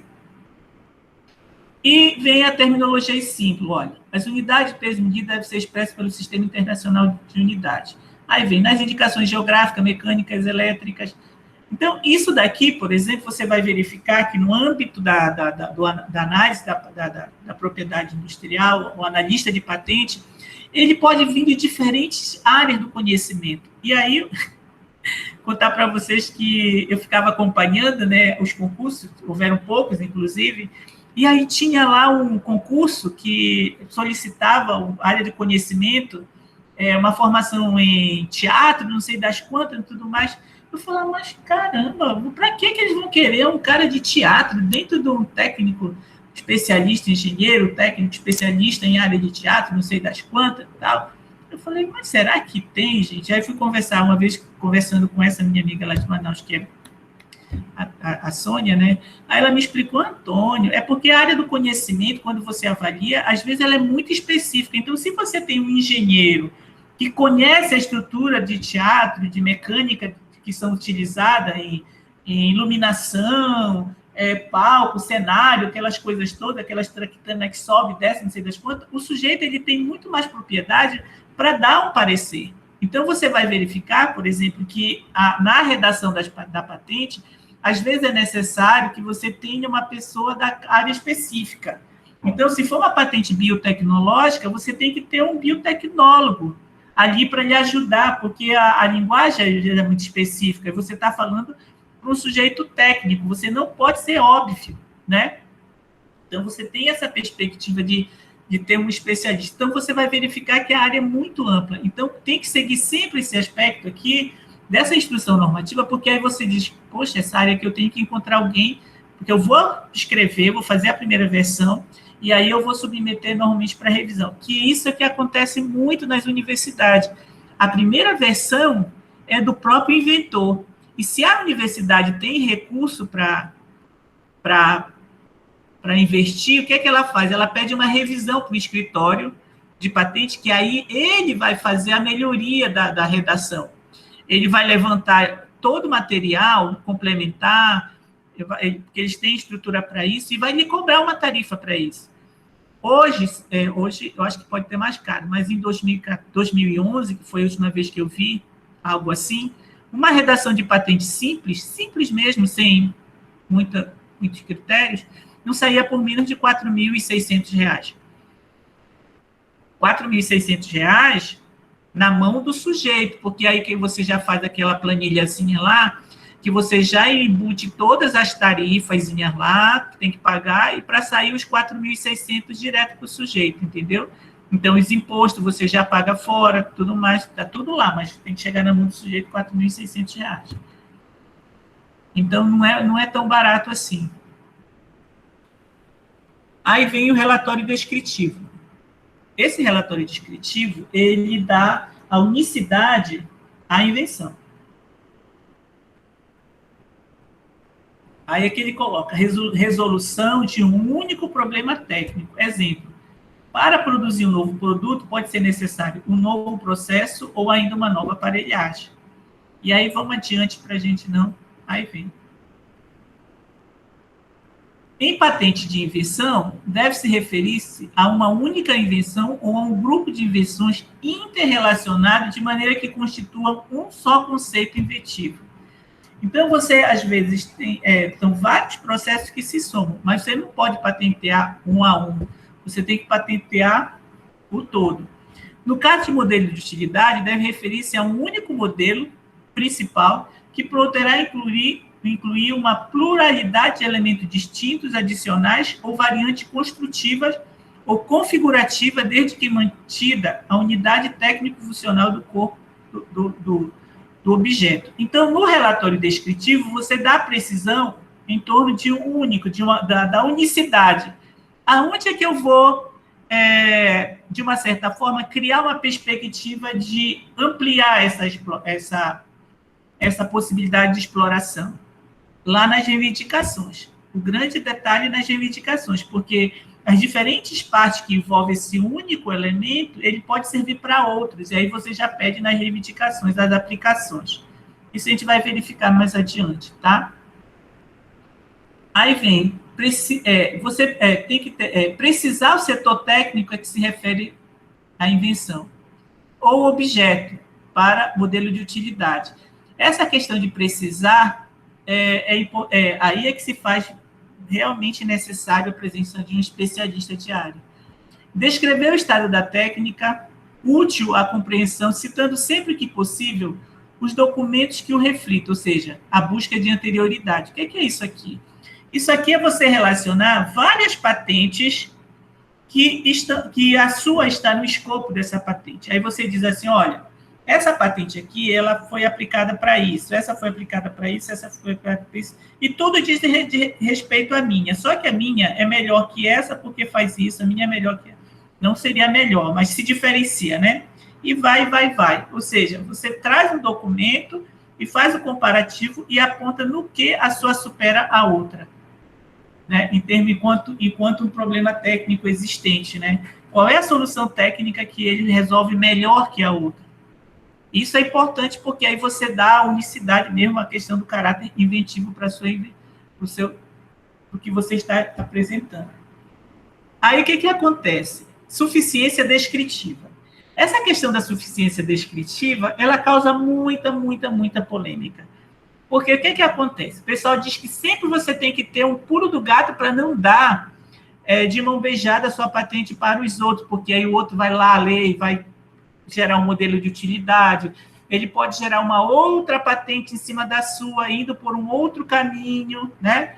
E aí só que a suficiência descritiva, ela tem isso aqui, olha, descrição do pedido deve permitir sua reprodução. Então, você tem que ser o mais preciso possível. Como é que você vai estabelecer o pulo do gato aí? É que, às vezes, na formulação, ao invés de você dar de precisão, você coloca formulação com índice que vai de 0,2% a 5% do concentrado tal. Essa relaçãozinha aqui faz com que você tenha uma margem de imprecisão, você possa gerar uma margem de imprecisão para o outro. Vai de 0,5, e tem patentes que são indeferidas, porque você não trata isso aqui e esclarece por que esse índicezinho aqui, porque eles podem entender que você também vai estar trapaceando. Então, você faz isso e você cria elementos para justificar esse índicezinho, entendeu? Então, e é muito complicado realmente você dar o pulo do gato. Tem gente especialista nisso.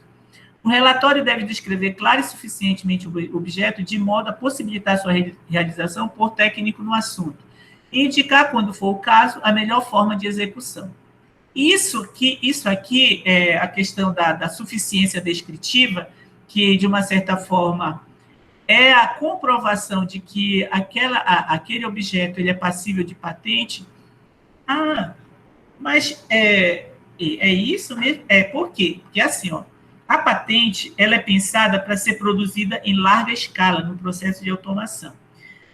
E ela não pode ser aquela coisa que tenha que ser um trabalho manual, porque o trabalho manual é artesanato. Isso aqui é escala industrial. Então, tem que ter essa questão da suficiência descritiva para permitir sua reprodução, de uma certa forma, em série. Tá? Olha, aí vem o que a instrução normativa, no capítulo 1º, artigo 2º, inciso 8º, considera como suficiência descritiva. Descrever a invenção de forma consistente, precisa, clara e suficiente, de maneira que um técnico no assunto possa realizá-la, fazendo remissão aos sinais de referência constantes do desenho, se houver, e, se necessário, utilizar exemplos ou quadros comparativos relacionando-os com o estado da técnica. E aí vai, descrever o modelo de forma consistente, precisa, clara, todo detalhamento. Então, essa instrução normativa 30 e 31, ela é fundamental para quem for redacionar a patente. Você tem que ter ela do ladinho ali, tá? Aí, o que acontece? Eu não falei para vocês que a questão da reivindicação, né, onde que você vai dar, uma amplidão maior no relatório descritivo, você escreve a unicidade, e nas reivindicações você expande a aplicação do invento, tá? Aí, aqui, ressaltar qual a natureza da invenção, englobar mais de uma forma de execução e a melhor dela, conhecida pelo depositante na data do depósito. Indicar explicitamente a utilização industrial quando não for evidente a partir da descrição da invenção. O relatório descritivo é suporte para as reivindicações. Aí vem, resumindo, relatório descritivo. Descreve, né? Introduz a invenção e descreve o objeto, a finalidade, a solução principal, a aplicação industrial e o estado da técnica. Os fundamentos da invenção. Contém as informações básicas da invenção, a apresentação dos problemas e suas soluções, citando as referências, descrição de forma a convergir a sua solução, ou seja, um afunilamento, informações básicas de cada figura a ser apresentada e a relação direta com o quadro reivindicatório. Então, normalmente, você faz aqueles desenhos técnicos que são explodidos ou que são feitos de uma forma sequenciada, em que você estabelece todas as conexões do desenho com o que você está apresentando como fundamento da invenção. Aí vem, o relatório descritivo é o cerne do pedido de patente, tem a suficiência descritiva, estabelece a relação com a novidade e atividade inventiva, apresenta elementos ilustrativos, traz as descrições factíveis da invenção, a apresentação da melhor forma de execução, a invenção não conhecida pelo inventor. E aí vem aquela história que eu falei para vocês, a história do pulo do gato. Esse pulo do gato é uma caixa preta, gente. Vocês vão ler o material do Henry, o Henry fala isso com mais precisão, essa história do pulo do gato, porque ele também é inventor. Então, você tem várias formas de você criar situações que você pode, de uma certa forma, embutir alguma coisa que vai dificultar mais adiante a engenharia reversa do seu invento, né? Aí as reivindicações, olha, são a base legal da proteção patentária. As reivindicações é o que realmente você quer que seja protegido, porque até então você descreve o que é que você criou, e depois você vai pedir que você quer que seja protegido. E aí é nas reivindicações que está isso. As outras partes é só para você comprovar que você teve realmente aquilo é novo. E o que vai estar o cerne do direito de proteção realmente é nas reivindicações. Então, ele diz que deve estar fundamentada no relatório descritivo, caracterizando as particularidades do pedido e definindo de modo claro, preciso, a matéria e objeto da proteção. Os termos e a estruturação das reivindicações definem os limites de proteções conferidos por uma patente. Formam a linha que delimita a proteção, evidenciando infrações dos direitos por terceiro. Então, o que acontece? A dimensão de proteção da sua patente é exatamente o tamanho da reivindicação que você fez e as áreas de reivindicação que você fez. Então, muitas vezes, o modelo de utilidade ele surge da percepção de um terceiro sobre a possibilidade de aplicação daquele seu invento que não está nas suas reivindicações. Tá? E um dos exemplos que o pessoal coloca muito é aquele macarrãozinho, né? aquele flutuantezinho que o pessoal usa para fazer natação. Que o sujeito desenvolveu aquilo a partir de uma invenção já existente que era utilizada como isolante, né? Para a parede e também para proteção de transporte de produto, para evitar fricções, baques, quebras, essas coisas.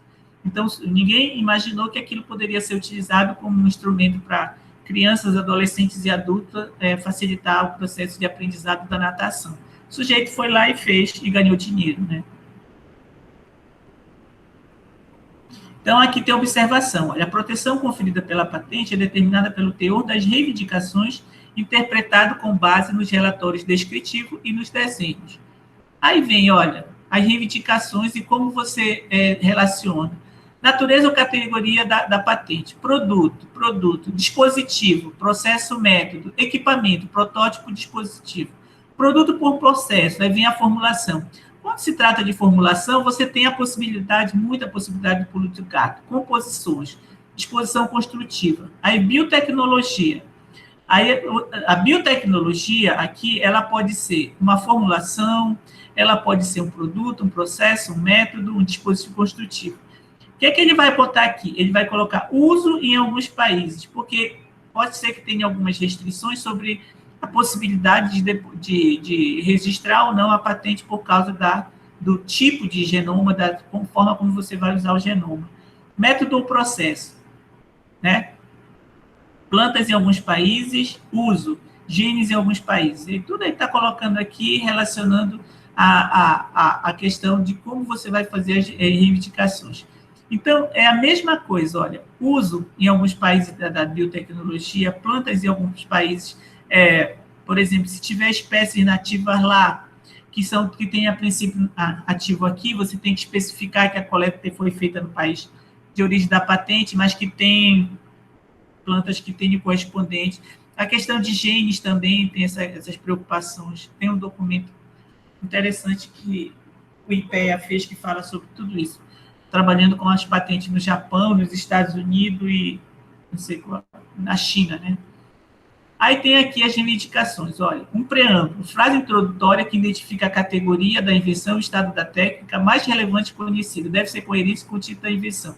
Aí você tem que começar sempre assim, um dispositivo, um equipamento, uma composição, um método, um processo, um uso, um produto. Sempre, é obrigatório. Ele vai mostrar mais adiante como é que acontece nos Estados Unidos, tá? Palavra de transição aberta ou fechada conforme legislação. Um corpo, tá? Prove a novidade caracterizando o aperfeiçoamento da invenção, ou seja, a diferença em relação ao estado da técnica. Parte caracterizante ou corpo da reivindicação. Em seguida, a frase de transição. Delimita a matéria a qual se pretende proteger. Explica como as diferenças e limitações se relacionam uma com as outras, tá? Aí ele mostra aqui. o preâmbulo, caracterizador por, parte caracterizante. E aí ele mostra como você, né, esclarece. E aí ele fala que isso aqui é obrigado no Brasil, caracterizado por, tá? Que é o termo de transição, que está estabelecido na legislação. Aí vem, onde estão listadas as características técnicas, parte caracterizante. Que aí ele esclarece tudo isso aqui, tá? Aí fala, tipo de reivindicações. Reivindicações independentes, reivindicações dependentes. As reivindicações independentes, elas são mais amplas. E aí você fala, ela mostra aqui, olha, disposta de modo isolado, todo quadro reivindicatório começa com uma reivindicação independente, o pedido de patente de invenção pode apresentar mais de uma reivindicação independente, cada pedido de modelo de utilidade deve conter uma única reivindicação independente. As reivindicações dependentes são reivindicações contendo referência a outras reivindicações. Exemplo, um dispositivo de acordo com a reivindicação 1, caracterizado por compreender. Aí, ou seja, você conecta o segundo pedido em relação ao primeiro e assim sucessivamente. Exemplo 4. Um dispositivo de acordo com a reivindicação 1 e 3, caracterizado por compreender, indica que a reivindicação 4 é dependente das reivindicações 1 e 3. Que é aquela situação, vocês viram, né, que ele fala que no relatório descritivo você tem que ter, você pode ter várias situações que podem funcionar, que podem ter soluções que tenham nível de independência, mas que na somatória ela vira uma obra só, um produto só.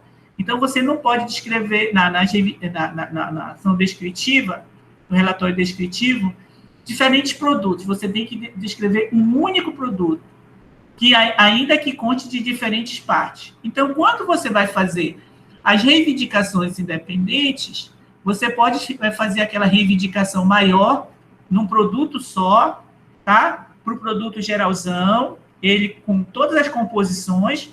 E nas reivindicações independentes, você vai fazendo as conexões. Essa primeira parte encaixa nessa. Então, eu peço a patente para a primeira, depois peço a patente para a segunda. E aí eu vou somando, de acordo com as conexões. É isso que ele quer dizer. Então, você pode expandir a questão, o âmbito de proteção, a partir das reivindicações. Proteger o principal e depois todas as outras partes que você possa configurar atuações independentes, entendeu? Então, tem a questão da linguagem, que é uma linguagem muito específica e técnica, tá? E aí ele fala, termo aberto. O uso do termo compreende, numa reivindicação, torna o escopo da proteção da mesma mais amplo. Isso aqui é o que se chama pulo do gato, tá? Porque você vai ter um termo aberto. Exemplo, vacina para uso veterinário, caracterizada por compreender a proteína definida pelo papapá. Aí vai. Compreende o composto A e pode conter outros componentes. Quando você fala sobre essa possibilidade de conter outros componentes, aí você está com o pulo do gato, porque de repente você pode fazer uma melhoria e mais adiante depositar uma perspectiva complementar, ou mesmo na formulação, vai dificultar o sujeito de fazer a tal da engenharia reversa. Aí vai. O uso, olha, termo fechado. O uso do termo consistir numa reivindicação limita a invenção e suas características técnicas. Exemplo, composição para atingimento de fibras caracterizado por ser constituída nos corantes A, B e C. Ou seja, ela só consiste essas 3 somatórias. Na outra, ela pode consistir outras somatórias. Ele não nomeia. Aqui, ele nomeia. Ele fecha, né? Essa que é a perspectiva da questão da linguagem. Então, normalmente, é melhor você ter um termo aberto do que você ter um termo fechado. Aí vai depender da situação em que você se encontra em relação aos objetivos da patente do produto. Se ela está envolvendo uma família de produtos. Como você tem que trabalhar no campo internacional, você tem que compreender como funciona fora também. E, normalmente, se dá o exemplo dos Estados Unidos, porque todo mundo quer patentear quando a patente é interessante nos Estados Unidos, por ser um dos maiores mercados, por ser o maior mercado consumidor de tecnologia no mundo, né? Então, eles falam aqui, olha, Nos Estados Unidos, a reivindicação pode ser lida como um dispositivo compreendendo. Aí ele fala, olha, aqui o termo, né, em inglês. Aí fala um lápis, uma borracha fixada numa extremidade do lápis e um efeito luminoso fixado no centro do lápis. Ou seja, ele faz, olha, 3 elementos, ou seja, ele faz uma somatória. No Brasil, já é diferente. Olha, a reivindicação pode ser lida como um dispositivo caracterizado por, aí vem, obrigatório. O compreende, ele é opcional. Aí vem um lápis, uma borracha fixada, aí tudo a mesma coisa, tá? Aí vem aqui alguns exemplos de reivindicações, que é aquela questão do escopo, né? De como você fecha e como você abre. Aí vem, um requerente de patente inventou um dispositivo de cozimento de arroz, e uma vez que o objetivo dessa invenção é cozinhar arroz, o preâmbulo e o título devem ser lidos da seguinte forma: um dispositivo para cozinhar arroz, tá? Mas suponha que o requerente da patente saiba que a sua invenção poderá ser usada para cozimento de todos os tipos de grão. Então, um preâmbulo mais amplo poderia ser um dispositivo para cozinhar grãos, tá? Ou seja, já abriu mais ainda, não é só arroz, são os grãos. Mas você ainda pode fazer melhor ainda. Ou ainda o requerente da patente saiba que sua invenção pode ser usada para cozimento de vegetais, ou para fundir queijo, para preparação de fondue, ou então, aí, de repente, tem a perspectiva de fazer mais amplos ainda. Por quê? Porque ele poderia ser simplesmente assim, um dispositivo para cozinhar. Então, o que ele está querendo dizer é que você tem que ficar pensando, na hora das reivindicações, todas as possibilidades de aplicação do seu produto. Porque aí, quando você vai estabelecer essa aplicação, nas reivindicações, você pode ampliar. E quando você amplia nas reivindicações, automaticamente isso vai também modificar, às vezes, o título da patente. Então, é um exercício que deve ser feito. E é uma das coisas que a gente aprendeu, por exemplo, que a gente aprende normalmente quando a gente faz pesquisa, que a introdução, às vezes, é a última coisa que você faz. Por incrível que pareça. Você pega todos os seus dados, faz todas as suas análises, chega à conclusão e depois você faz a parte da introdução, porque normalmente nas áreas das ciências, na área da Cariani, por exemplo, que é bem aplicado, não tem aquela quantidade de texto que tem na nossa área das ciências humanas aplicada, que a gente tem que descrever as coisas. Eles são muito práticos, muito objetivos, você consegue fazer uma boa publicação com 5 laudas, tranquilamente, onde o que mais importa são os resultados, em relação à base teórica que você cita, a questão do fulano fez isso, fulano aquilo, e pronto. Ou seja, quem quiser que vai buscar lá o fulano. Você não precisa descrever que fulano usando de não sei o que fez. Não, não precisa. Você cita fulano em 2000 e tanto, ciclano em 2000 e tanto e acabou. A precisão, inclusive nas publicações internacionais, você pode ir lá e clicar, normalmente, que aí você notifica a publicação do fulano lá e tal. Então, essas reivindicações, elas têm que... uma das... Normalmente é o que a gente mais pede em exercício para os alunos fazerem, a questão das reivindicações, porque é o que normalmente, onde nós brasileiros mais pecamos. A gente ainda não tem as manhas, né? Aí vem, olha, reivindicações de produto. Protege as modalidades de uma invenção na forma de um mecanismo, sistema ou dispositivo físico. Aí vem vários exemplos aqui, ó. Uma reivindicação contemplando o tripé para a câmera. Aí vem um dispositivo para suportar uma câmera, caracterizado por compreender. Aí vem uma instalação articulável, configurada para suspender a câmera e uma pluralidade de pernas disposta para suportar a instalação articulável. E aí, normalmente, você gera o desenho. Aí coloca um dispositivo para suportar o tal, figura tal, né? Que é o elemento completo.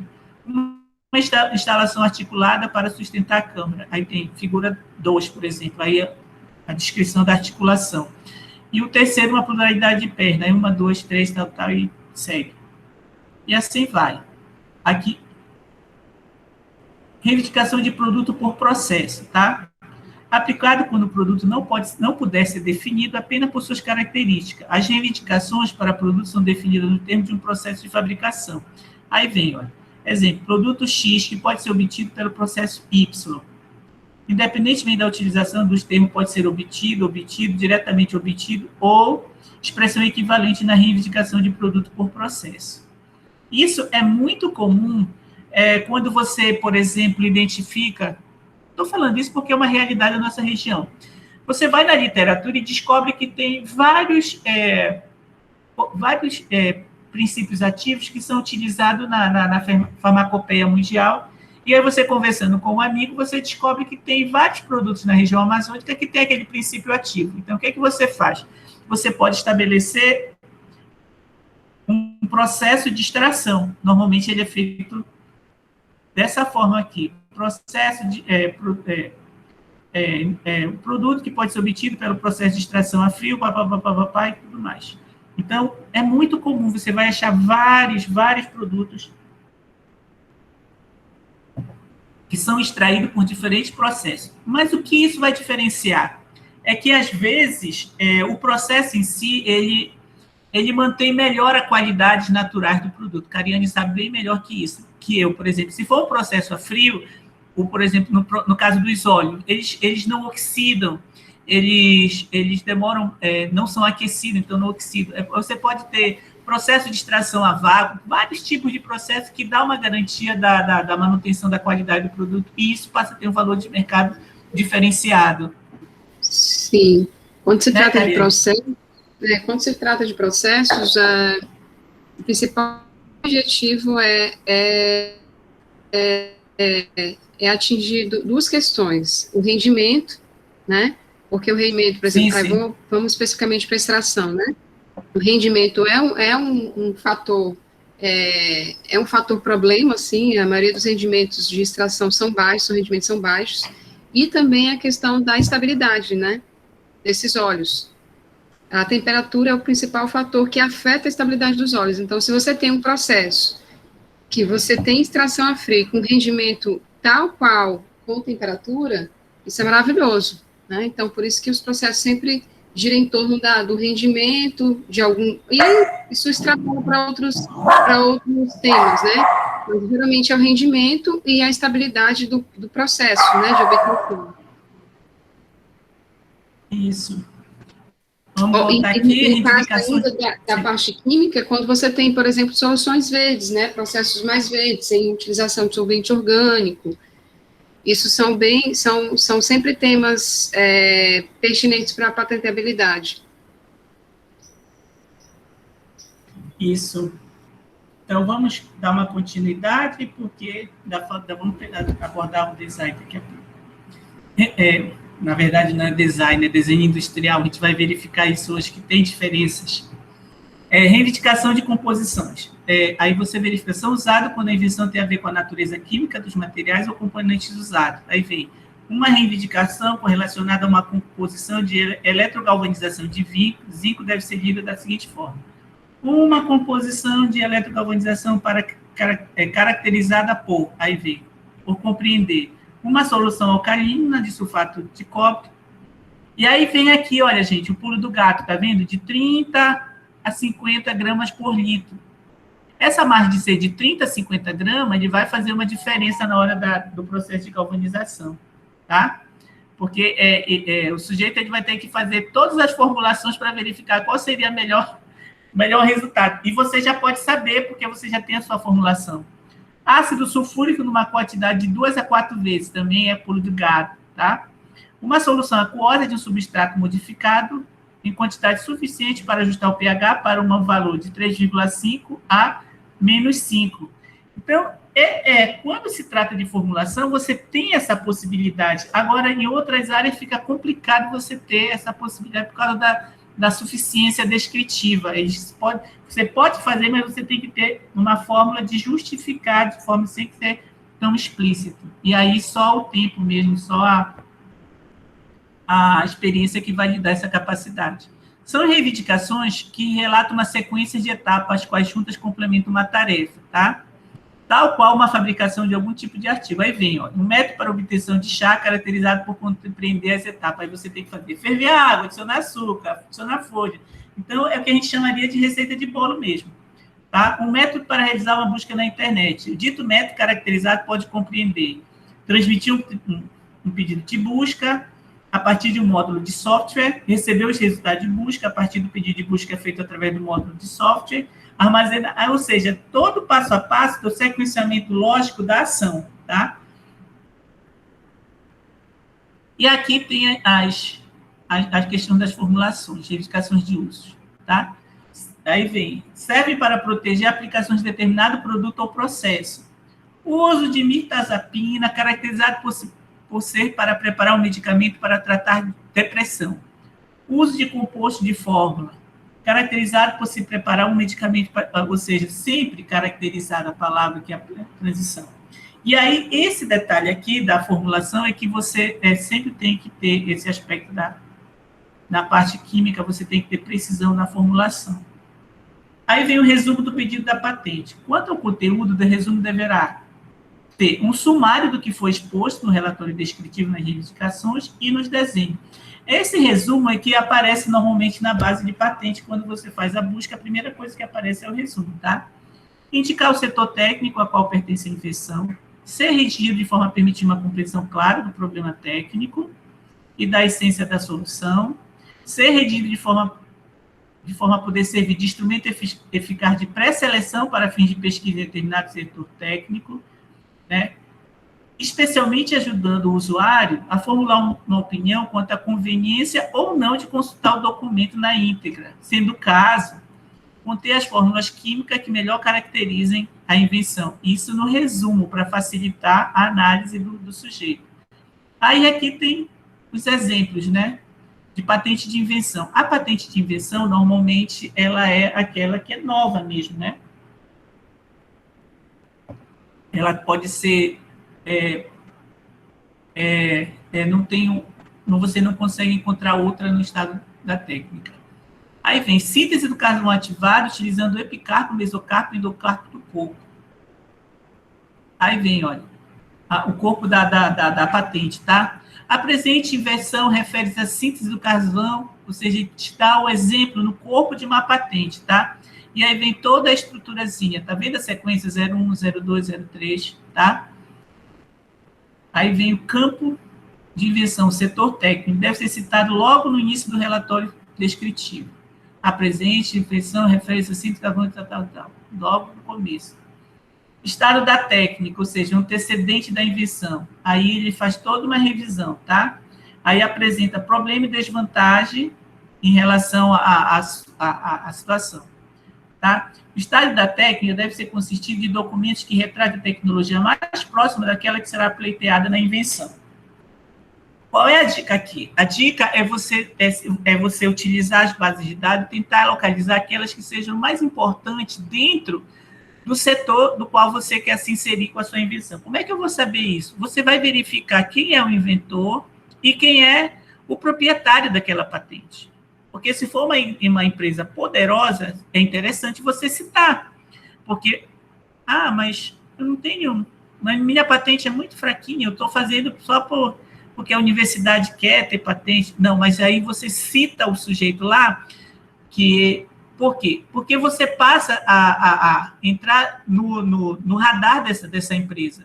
Porque quando ela for fazer buscas, fazer o que a gente chama de monitoramento tecnológico, ela vai verificar que alguém a citou. E quando ela é citada, ela vai querer saber por que citou. E, de repente, ela pode se interessar pelo que você está fazendo, no sentido em que ela vê que você pode ter competência para desenvolver uma pesquisa para ela, com um custo, às vezes, muito mais em conta do que ela mesma poderia fazer, entendeu? A diferença é aquela questão, por exemplo, na universidade, você pode desenvolver algumas pesquisas com bolsa de iniciação científica, de mestrado e de doutorado. Aí você pega, para um aluno de iniciação científica, R$500 por mês, o aluno de doutorado, de mestrado, 1.500, e de doutorado 2.200. Então, você tem 3.700, 4.200. Olha só, você tem 3 por 1. Normalmente, 4.200 é um pagamento, assim, dentro de uma tabela bem... né, para um engenheiro que tenha mestrado e tal, que esteja entrando no mercado. E, às vezes, ele não vai ter a aplicação que esses 3 elementos vão ter. O garoto de iniciação, a garota e o garoto da iniciação científica estão ávidos para conhecer, porque estão pensando mais adiante no mestrado e no doutorado. O que está no mestrado quer fazer o melhor possível para ir para o doutorado ou, de repente, se preparar para o mercado. E o que está no doutorado, a mesma coisa, né? E se você bobear, você ainda coloca um cara mais acima, um quartozinho aqui, que é o sujeito que está no estágio pós-doutoral. Então, você tem uma escala de produção com um custo baixíssimo no âmbito tecnológico dentro da universidade. As empresas ainda não descobriram isso, né? Elas não veem isso como... Porque uma empresa, o custo é muito barato. Grande parte dos custos eles são internalizados pela própria universidade, com a estrutura de manutenção, de material e tudo mais.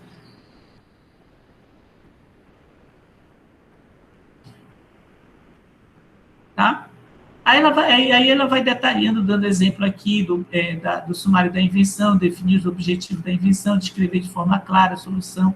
Isso nós já verificamos, ela só está dando o exemplo dentro do corpo da patente mesmo. E você vai verificar essa numeração 020, 021, porque cada parágrafo ele tem que vir numerado, viu? Antigamente, e essa numeração aqui você pode fazer via configuração lá direto, né, que você coloca de 5 em 5 a numeração. Antigamente era numeração direta, de 1 até embora. Porque na hora que você vai citar, o sujeito ele passa, item 20, tá, aí você fica mais, item 22, então fica mais fácil da identificação, tá? E aí vai, olha, descrição detalhada da invenção, preparação do carvão ativado, lista, tá, todo o detalhamento. Na verdade, esse material está cada vez melhor, porque com a questão do aperfeiçoamento do grupo, a gente, de uma certa forma, as discussões elas estão levando cada vez mais para o aspecto prático, tá? E aí, antigamente, o que a gente tinha de material quando a gente fazia exercício de redação de patente? Era uma patente de um escorredor de prato, uma patente de um alimentador automático para frango. Achava horrível, você ia fazer os cursos, os caras davam os mesmos exemplos. Hoje em dia, você está tendo outros exemplos, situações muito mais interessantes. Então, fala sobre a descrição detalhada, né, que a gente já falou, aí fala sobre a figura, sobre o fluxograma, o esquema do processo de obtenção do carvão ativado.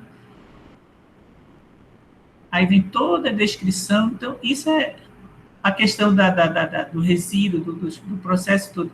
Então, ele está fazendo aqui uma leitura comentada da patente, tá? Para depois, mais adiante, quando vocês forem fazer o exercício, vocês podem usar isso como exemplo, como referência, tá? Aí vem a questão das reivindicações, tá? Reivindicação independente e a reivindicação dependente. Olha, síntese de carvão ativado para utilização como catalisador, suporte de catalisador ou adsorvente, caracterizado por utilizar como precursor epicarpo, mesocarpo e endocarpo do corpo. Ou seja, isso daqui é a invenção no todo, na somatória das partes, tá? Aí aqui, olha, reivindicação dependente. Utilização de carvão ativado como catalisador ou suporte de catalisadores, de acordo, com qualquer uma das reivindicações anteriores, caracterizada por ter sido utilizado em reação de reforma oxidal parcial, seca, a vapor, líquida, autotérmica e oxidativa com dióxido de carbono, de hidrocarboneto e álcools. O que acontece? Um dos maiores problemas, eu vou falar isso para vocês porque a minha tese tem um uso de carvão que a gente chama de biochar. E aí, isso daqui esse processo aqui é um processo de pirólise. E essa parte de oxidação, parcial seca, vapor líquida, autotérmica e oxidativa com dióxido de carbono, isso no processo evita que esse dióxido de carbono ele evapore e vá direto para a atmosfera. Por quê? Porque quando ela fala aqui, olha, seca a vapor, líquida, autotérmica e oxidativa com dióxido de carbono, o que é que ela faz? Ela faz uma filtragem desse material. Então, é um processo que é uma reivindicação independente, porque esse processo ele pode ser utilizado nesse processo de estabelecimento do carvão ativado, como também em outros processos, porque é uma das áreas em que como é que eu diria, tem maior dificuldade de fazer aquela questão das queimas, sabe? E tem alguns produtos, como diria, que precisam ser queimados, principalmente resíduos sólidos vindo de hospital, alguns locais assim, que precisam ser queimados porque eles são altamente contaminantes. E aí, e esse processo, ele gera o carvão, mas ele pode ser utilizado, de repente, nesse processo para evitar a emissão de dióxido de carbono. Entende? Tem pesquisa na Europa sobre isso, é bem interessante. É uma área muito interessante para se trabalhar dentro desse processo de tecnologia. Aqui você tem o exemplo do resumo, bem interessante, porque eles pegaram todo você verifica que é uma parte bem técnica, que teria que ser feita realmente pelo especialista, normalmente pelo próprio inventor, né? E aí ele coloca, olha aqui, deve ser conciso, de 50 a 200 palavras, e não deve fazer menção ao mérito da invenção, tá?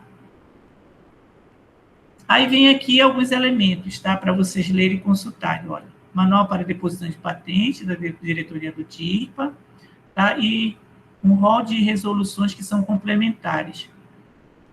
E aqui já é a parte final, tá? Cariane, tu queres... Vamos perguntar se eles... Será que vocês querem um intervalo, gente? Ou a gente já faz o passo quiz agora, vocês fazem? Acho que são 5 questõezinhas só. Eu só vou colocar... Tu vais usar aqui para apresentar? Não, só depois que eu mostro o resultado para eles. Eu vou jogar, okay. Eu vou jogar logo o link, quem não eu vou parar de gravar, tá? Tá, é bom, porque aí tu joga uma coisa e te dá um tempinho, eu só vou dar